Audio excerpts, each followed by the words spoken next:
Hey guys, welcome to week 3 of SBL, and we have a very interesting week for you. This week, we're going to get straight into the featured matches, which are the Fishiest Fiends with Grass versus the Stealth Squadron with Fighting for the Zangoose Conference, and the Southside Spice with Rock versus Team Awesome with Normal for the Survivor Conference. Hey guys, and welcome to week 3 of the SBL Season 12. My name is Hayden, and I have Andrew with me again. Hey everyone. We've got a very special matchup for you this week. We have Stealth R2, aka Alex, on Fighting, and Nick Neg, aka Nick, on Grass. But this is more than just a interesting matchup. This is the matchup of the brothers. Yes, I would say long awaited. It's only been a couple of weeks, but for me, I'm always hyped to see these two duke it out. We got two former champs, two brothers. Alex does have two wins in the finals to Nick's one, but they are pretty close most of the time when they go up against each other. It always ends up being an interesting game, no matter what happens. But without further ado, let's have a quick look at this. So we have the Terra Captains of Aegis Slash for Fighting and Great Tusk for Grass. Nick taking the Great Tusk, which Alex was not a fan of. But what are you looking at here, Andrew? What do you think lead wise? I don't see a specific lead for Fighting. For Grass, it could be any of them.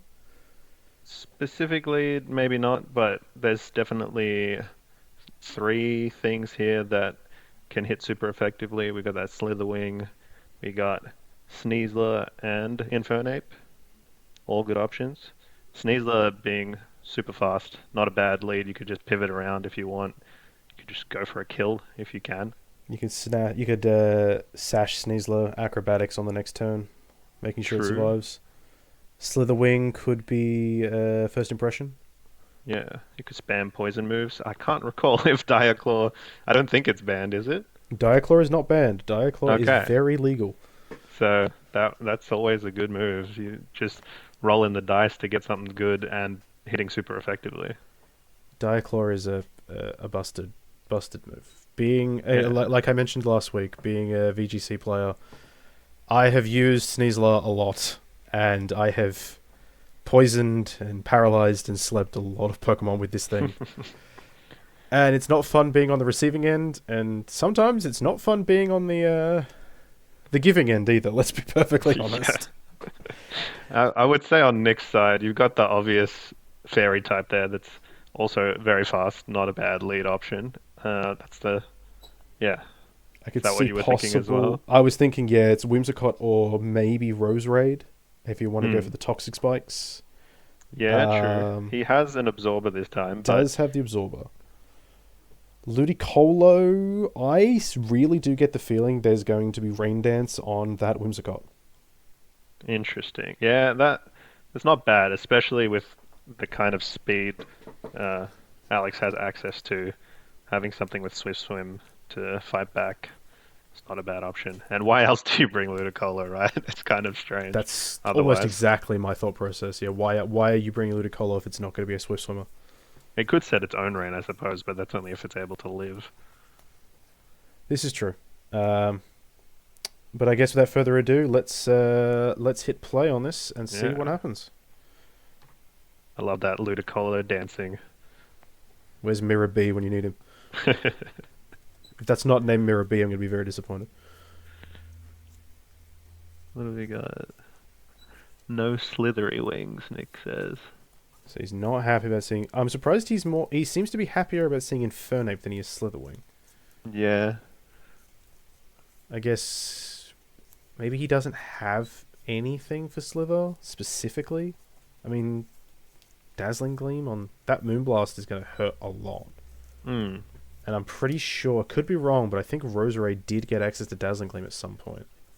First impression may be something he fears here because can't really beat that.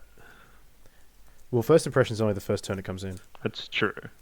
But when it does come in, I mean, this is probably why he's brought Sturdy. yeah, Oh, it's the true that. Infinite. Infinite Okay, Rose Raid. you Okay. had the right thought process with the Rose Raid lead. If I he's wasn't going expecting the sunburnt monkey though. and he's called it bushfire. How insensitive. How very Australian.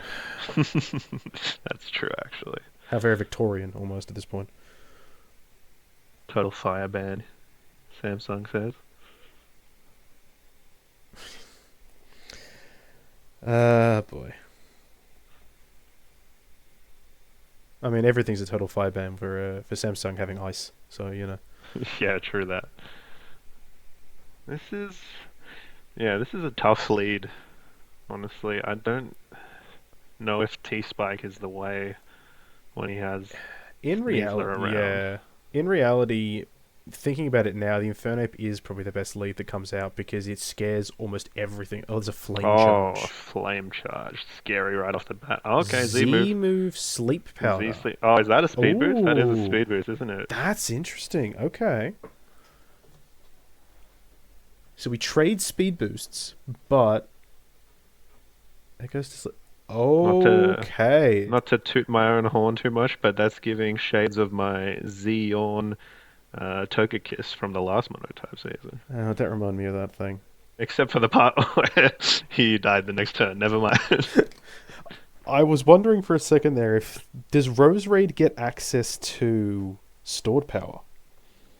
Oh, that Is would have that been maybe what he was going for? That would have been pretty spicy. If that was the spice, I could see it. We'll have to find out. We'll have to ask him about that one. But Like, that is literally the only thing I can think of right now off the top of my head. yeah, 2 flame charges in a row. Oh, he's making an... this guy Oh, pretty scary. wow. Oh, the burn. That is already really... I could tell Nick would be pretty steamed about that one. Nick is not going to be happy about this. It's a mixed Infernape too. Worth noting, it is a mixed Infernape. I wonder if it's all special except for the flame charge. I could see that just to get the speed boost. Yeah, I could certainly see it. Ooh, that's a pretty bad deficit though. Down 2 already to this lead. Okay. Might be able to clean up with the Mach Punch. Mach Punch would make the most sense here, yeah.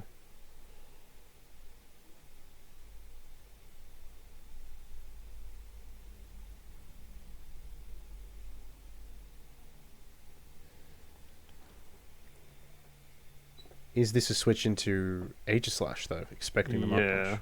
That would be the smart switch, you'd think, but Alex is also...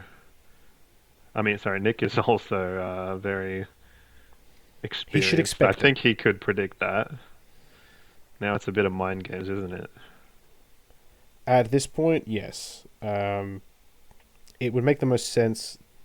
It's going to be the question of, does the overread happen? Yeah. Into Como Universe Known. Kind of a... Okay, very, very, very well done. For those of you unaware, the Universe Unknown is the team with Dragon this season, and the coach is very famous for using Como every single chance he gets. Yeah, this is kind of his signature mon, so... So that's very, very good. I like that. Kind of a mid-ground, I guess, there, just going to this guy. He did have the sash, okay. And Spore Cons... Oh, and he is overcoat. He prepped for that. Yeah, he knew it was coming.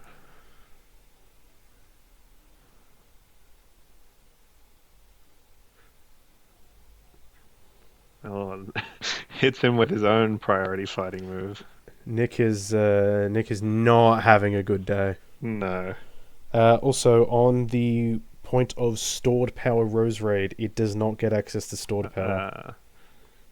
Still a cool set. I like that he's experimenting with the boosting Z moves. I've had so many issues looking at Z moves, just being like, which one of these is actually going to do me what I want? And half the time, it's not. I just bring up like the Bulbapedia or whatever, look through the whole list, what does every Z move do? And I'm like, I'm not even going to run one half the time, to be honest. Yeah, no, correct. I'm with you on that sometimes. This is going down a big deficit. This is... Yeah, it's looking rough, but I Oh. mean, pray for that Rain Ludicolo to do something maybe. I mean, he's kept it in the back for a reason.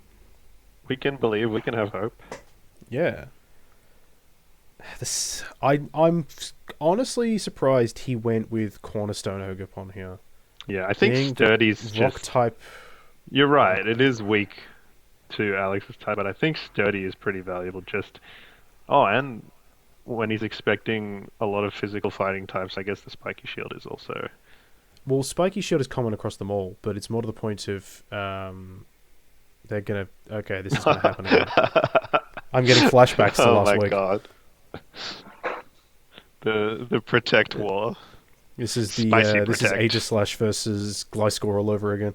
This is more funny in my opinion. They got their own special Yes. shields and they're sticking to them. But no, the more to the point of Ogapon, if he is rocking the Ivy Cudgel. Oh, hello. Okay, that's not bad.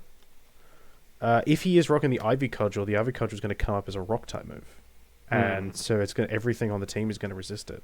Yeah, I'm assuming So based on that, he probably just didn't even bring it, unless it was more like, he's thinking, what does Alex bring that's good against me? So what do I bring that's good against that? I.e., Infernape and the Slitherwing. yeah, but if he's thinking Infernape, he could very easily just brought Wellspring. Yeah, that's Wellspring true. would have been even just Teal Mask. Oh, it lives Yeah. the S. Oh, think- the flinch though. Oh, Oh, we're not even going to get to see the Ludicolo. that is rough. Yeah, I think Nick defaults to Sturdy and Focus Sash, like, in general. He just is a fan of those kind of items and Yeah, abilities, so you're not that wrong. could be the reason for the Ogapon, to be honest. I mean, so far, it hasn't taken any damage, so that's something. Yeah, Sturdy still up. Here comes the King's Shield. Shield He's versus attacked shield. into it. Oh, no, he let it rip. Well, we know the Spiky Shield went first. Hmm. Oh, that's weakness policy. Oh, that's a classic Nick move right there, so he's having it done right back to him. There's been a few. It's got quick attack. Quick Interesting. attack. There has been quite a few weakness policy procs this season so Yeah, it's definitely a strong item. Oh my god. far. Okay, this Reading Aegislash is just Reading the set up. shield and everything. He's got a styling on him now. So what does Whimsicott do? Is it just going to be Moonblast till it dies? Prankster stun spore, maybe? Is your hope, your wish, your prayer that you can get out I of mean, this he situation? can attempt to put it to sleep. Nothing's asleep right now. The That's Comma true. blocked it with Overcoat. Come on, let's get a kill on the board. Come on, Nick. He can get one, I believe. No, he can't. Oh, wow. And I Oh, wow. was mistaken in that belief. Oh, I think that might be Nick the has first been... 6-0 of the season, isn't it? I believe so, yeah. Oh, and Nick has not been a fan of getting the grass type in general. Yeah. He regretted picking it, and it is coming back to bite him. I'm just saying I would have happily taken it, but Yes, but you're also known for yes, grass I do types. have Venusaur as my logo, so Venusaur is an old ally of yours. better be 2 on the nose to give me that. I mean, it's not the match we wanted to see, but sometimes it happens. Happens to the best of us, There were still some creative exactly. sets, I will say that. I like the autotomize weakness policy. I like the Z sleep powder. Did not see that one coming.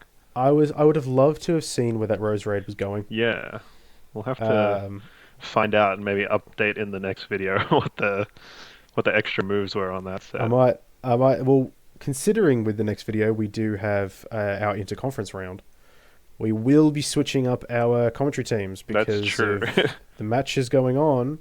We're in separate matches, so I do believe actually it is going to be me and Nick doing commentary next week, and then me and Alex for the other ones. and you and Alex. So I might have a quick chat with him about it for next week and he's going to complain about it. Yeah, you guys can do the post 6-0 debriefs. Correct. Yes, correct. Ah. Oh dear. Alrighty, guys. Well, that's all we've got today. I hope you enjoyed it, and we'll see you in the next one. Yeah, sorry for laughing so much, Nick. Happens to the best of us. Sorry, buddy. Hello, everyone, and welcome to week 3. Nick here again. I have Grass. I'm here with Alex. Yo. He has Fighting. You will have either seen our battle or not. I won't spoil it. Normal versus Rock. Marvin versus Andrew. That guy is Rock. Marvin is Normal. Obviously, a bit of a type disadvantage here for Normal, but it was the higher drafted type. What are you expecting? Yeah, and that type of disadvantage hasn't really mattered so far this season very much. I think the disadvantage has won a few more times than the advantage has. So it's really just about prep. Most types get enough depth and enough coverage that it doesn't really matter. If you know you're going against something that's advantageous, you can always prep around it. Interesting. But in saying that, I do think Rock is pretty good into Normal. So Taraki and Lopani lead. Tarakian obviously as a fighting type has a pretty hard to switch into here, but Slowking is probably a good captain choice for that. Yep, I'd be shocked if this wasn't Mega Lopani. Also true. If Tarakion's Scarf, it probably just one-shots. So he switches switch, and whoop, switches. and another switch. Okay, but that Slowking switch only works once unless he switches out hard again here. Yeah, but that's still a good switch, I think, and he can switch out hard again here, I think. Yeah, does he now go into Ditto or something like that to take a body press, or expecting an iron defense? But the problem is once you're in Ditto, then you're locked in. Like, you can just keep setting up. Yeah. Yeah, I don't think there's any need to go into Ditto yet. I think that just stops Andrew from setting up with like Stack Attacker or something. It seems to be a Trick Room team. Yeah. I mean, at Obviously, least like 2 months work in Trick Room. This Carbink is clearly like iron defense body press into a normal type team that feels like what it's clearly for. Yeah, a few seasons ago I did that into your normal team, and it destroyed you in prep. It did. I named it Bink the Destroyer. It was just that good. Alright, here we go. Attacker, Terra normal. Stayed in Scald. That's good. Get the burn? No burn. But Slowking is in a rare position here where it outspeeds and can kill. Yeah, it actually can. Stack Attack is incredibly slow. I wonder if he stays in here and risks the roll. I'd like to know what the roll is. An interesting switch. Yeah, I don't know exactly what he's expecting. Imagine he didn't want Carbink taking damage this early in. You wouldn't want Stack Attacker's balloon breaking either, so maybe you expected chilly reception or switch out again. Either way, have accounted for the speed gap between Slowking and... Because you know Slowking is coming because it's the captain. So do you make Stack Attacker deliberately slower in Trick Room or deliberately faster if you're not bringing Trick Room? I would be surprised if he wasn't bringing Trick Room with the 2 that he has.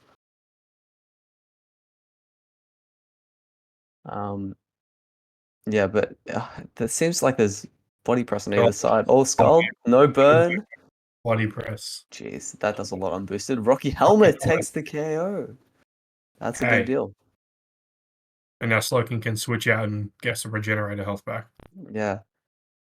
That is a big kill because I feel like Stack Attacker is one of the more threatening things on his team. Yep. At the moment. And if he switched out Tarakion, it probably means it's not Scarf if he switched it out in front of Lopani. Yeah.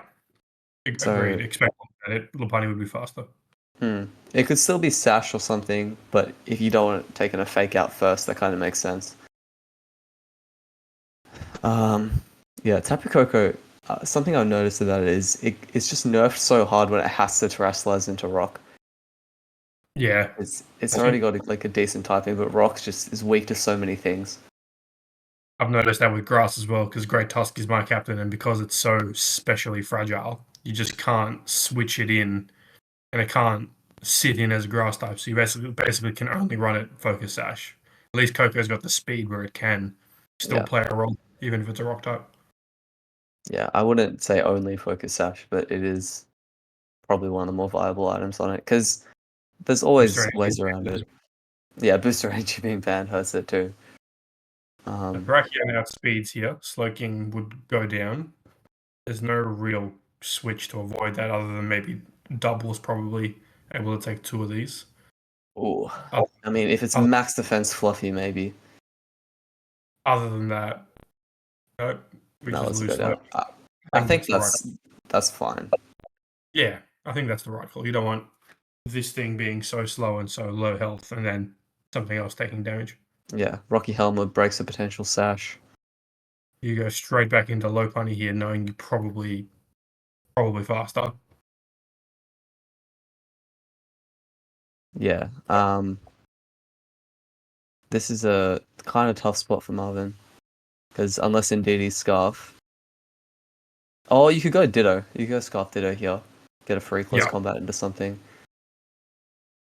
It'll always outspeed Coco after it terrestrializes, which it has to, so there's really not a great switch into that either.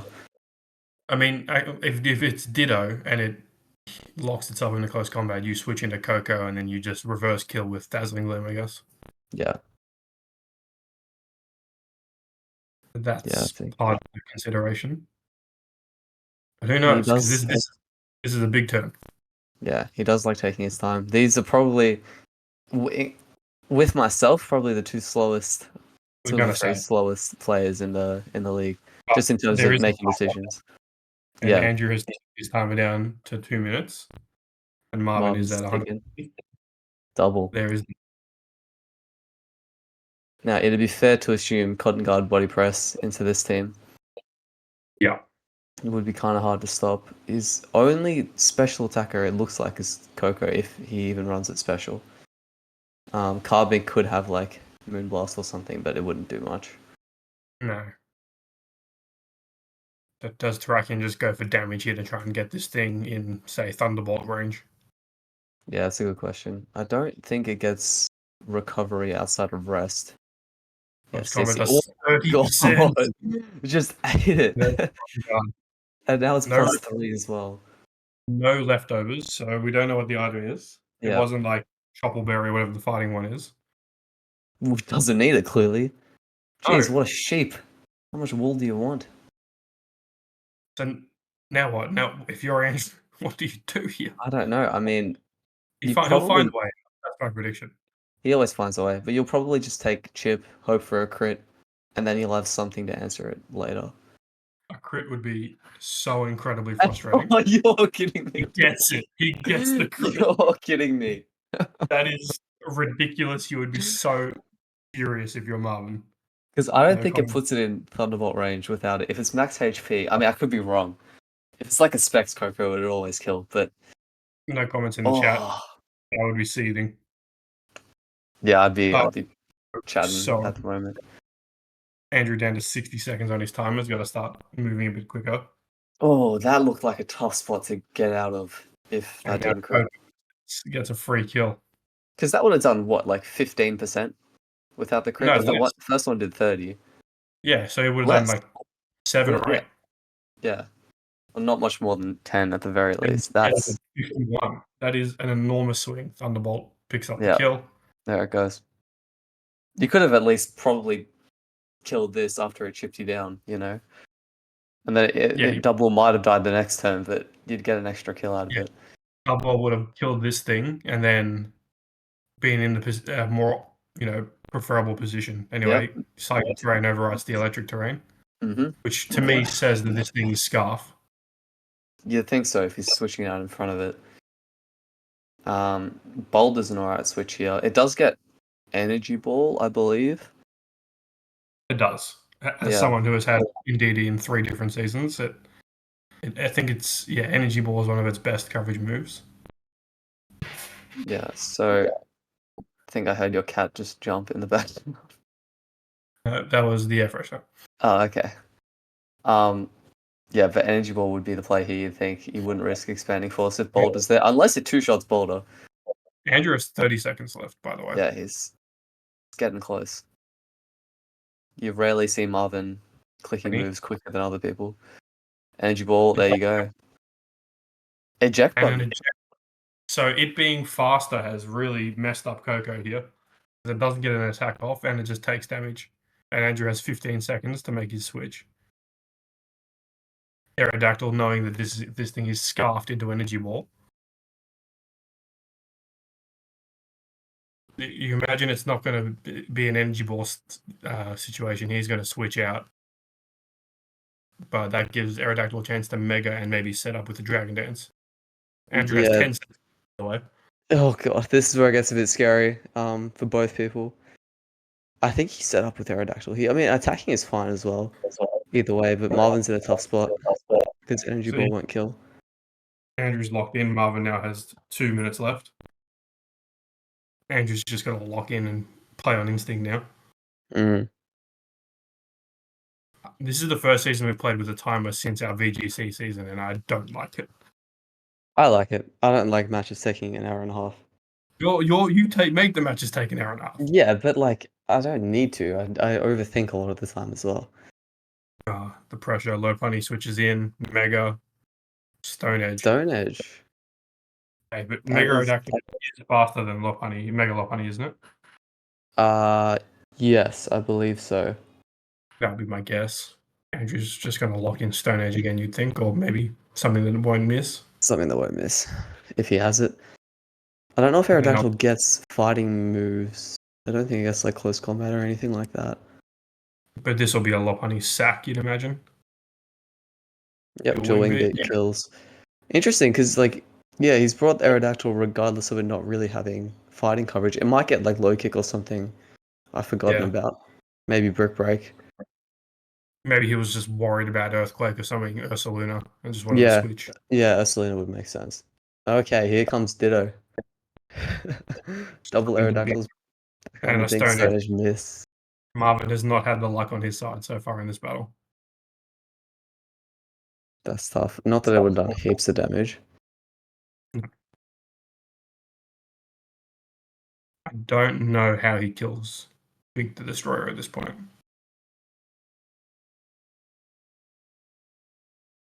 I mean, Terrapagos could be like special coverage. I think it gets Flush Cannon. This battle has very quickly swung Andrew's way. Edge again. Body press. Oh, okay. That body press did a lot. Yeah. This is an awkward situation. Weird that this... yeah. Body press live. Okay, so this is actually fine for Marvin getting rid of this, I think. But Ditto was a pretty pivotal piece to this endgame. Is Coco. Yeah, but Coco wouldn't be faster here. Could be Scarf. I can see him running Scarf. Yeah, just to get around Lopunny. Oh, he switched out. Switching into Aerodactyl on the Stone Edge, and it missed. That's a disaster. Oh, you're kidding. That was weird, but I guess he is low on time and just clicking here. Yeah. That was really weird. That Stone Edge miss is huge. The first one, the Carbink one, didn't matter as much, but that was a big one. Yeah, but the crit back the other Carbink was huge. Yeah. So that's may as well just hit twice, really. Okay, double Aerodactyls on the screen again. Now Marvin's the one down seconds. I mean, you just click Stone Edge again, don't you? What's stopping? How many do you have? Have you used all 5? Because Aerodactyl only gets 5. Oh, Pursuit. Oh, Pursuit got him. Wow. Why is he running Pursuit? I mean, it worked. You would have had something in mind. That is incredible. I was not expecting a Pursuit switch kill. Here we go. It's all up to Terrapagos, which will get the Terra Shell for one move. Don't know if it one-shots Aerodactyl with anything, though. Boulder is still there at full strength. Yeah. Will be tough, because indeed he won't one-shot it with anything. Dragon Dance. It's just Calm Mind. Oh. Okay. Dual Wing Beat will break the Terra Shell on the first one, and then do a lot of damage on the next. And there it is. Or is it double resisted? Cannon. It doesn't kill. Doesn't kill, but it was resisted twice to a wing beat. That Oh, it lives. That's massive. But Coco can come in and clean it up. Or Boulder, Yeah. I guess. Either one. It's all down to Scarf and Didi. I don't think he can get the job done. If you got some chip on Boulder, I think it's possible, but I don't. Probably a good switch. Yeah, break up the expanding force and see what the move is. Okay. Oh, and he gets the speed, yeah. You get So your now ball it'll be drive. faster. Yep. Although if you click close combat this turn and lower your special defense by 1, energy ball Ball could kill. drive So as this well. is huge. Oh, okay. I reckon he can't click close combat because It's energy tough ball might be a decision. chance to kill. He goes, oh yeah, sorry, chop, I forgot about that. And that's just kills. Okay. That's game. It's a sad moment there for the Fishious Fiends, taking a 6-0 loss to the Stealth Squadron, but a very narrow game between the Southside Spice and Team Awesome, with the former coming out on top with a 1-0 victory. Now, on to the rest of the results. For the Survivor Conference, the Nari Ninetails beat the Vibey Vulpix 6-0. The Universe Unknown beat the Cracked Samsungs 5-0, and Victoria's Dark Secrets beat the Druin Dittos 3-0. Now for the Zangoose Conference, the Pink Ponyta Club beat the Cranny Maggies 4-0, the Swanky Sweepers beat the Slow Queens 2-0, and finally, Comfey spelled backwards beat the Healesville Sanctuary 6-0. 3 6-0s this week, alongside a couple of really close ones. I told you it was going to be interesting. Now for the ladders. As you can see, we only have one undefeated team left in the Survivor Conference. But across to the Zangoose Conference, we're still sitting at 2 teams on an undefeated record. We will have to see if these teams can keep this up all the way to the end. Now, the Golden Fist. As you can see, we have the top 30 of the whole conference, excluding the captains. They have their own separate one all to themselves. Each Pokemon has been given a colour to represent the typing for their differential. Perfect example is the top of the leaderboard there, Como-O.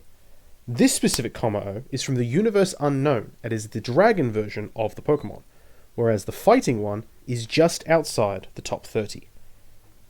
Now the captain's ladder, and as you can see, Walking Wake is doing a great job to hold on to its lead, but Aegislash and Blissey are both hot on its heels. That's all from me this week. Next week is the first of the interconference rounds, so players will be playing others from the opposite conferences. We will be having 2 videos for you next week due to this, with a total of 4 battles, so do look forward to that. Thanks again for watching, and I'll see you next time.